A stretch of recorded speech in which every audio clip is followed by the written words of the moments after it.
welcome back to my channel. In this video we will be taking a look at my team selection ahead of double game week 27. If you haven't already, consider watching my buy, sell, keep video to get more insight on the double game week.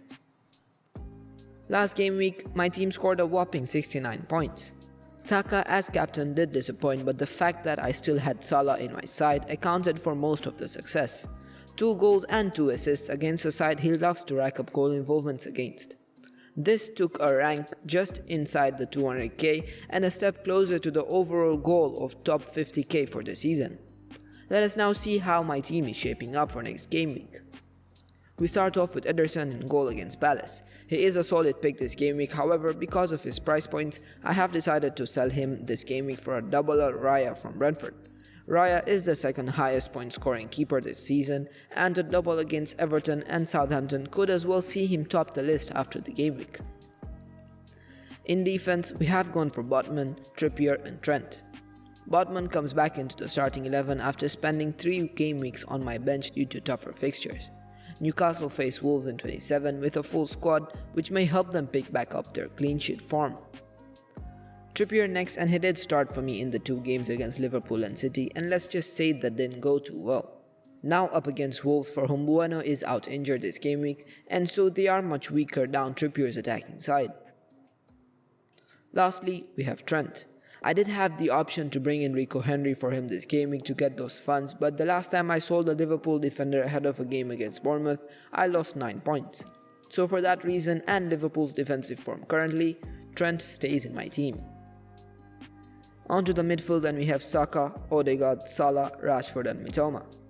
Saka with a poor captaincy performance last game week, but it can only get better from here. He faces Fulham, who have looked good defensively in recent times, but so have Arsenal in attack. Odegaard has cooled off from his form right after the World Cup break, and I was very close to bringing in McAllister for him this game week for a hit, but that did mean I had a below par team for Game Week 28, and so I chose to keep Martin Odegaard. Next up is Mr. Egyptian himself, Mohamed Salah. He faces Bournemouth next, against whom he has only blanked once, and it is a blank most of you might remember in the reverse fixture where they thrashed Bournemouth 9-0 at Anfield. I am very tempted to captain him this game week, but double game week fear of missing out is leaning me away from that decision. I may decide to captain him come the deadline, and if I do, I will keep you updated in the comment section down below and on Twitter. Rashford up against Southampton after a humbling thrashing from Liverpool sounds like a perfect villain origin story. He is also a good shout for captaincy this game week despite playing just a single game. However, you should keep in mind he did play in the Europa League, and so tired legs could be an excuse for a poor performance. To finish the midfield, we have Mitoma.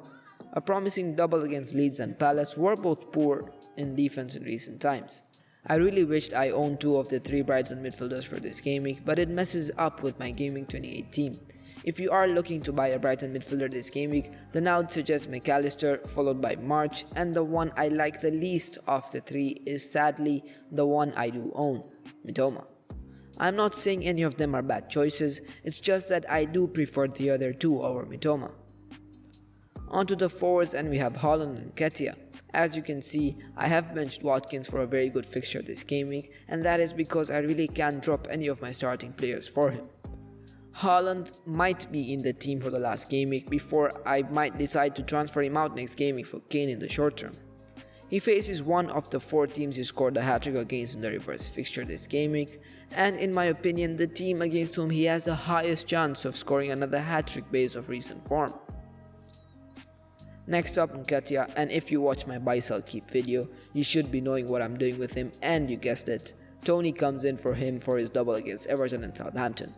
I did say in my previous team selection video that if he does avoid the yellow against Fulham, I will bring him in, and he did exactly that. There has been some problem, however, since there is a slight chance he misses from Game Week 30 onwards because of his betting allegations, and if that does happen, I'll have to move on to either Nunez or Iheanacho for the near future. That is it for my team selection video. Thanks for watching. Let me know in the comments if you enjoyed the video, and remember, if you don't subscribe, you will have a poor game week.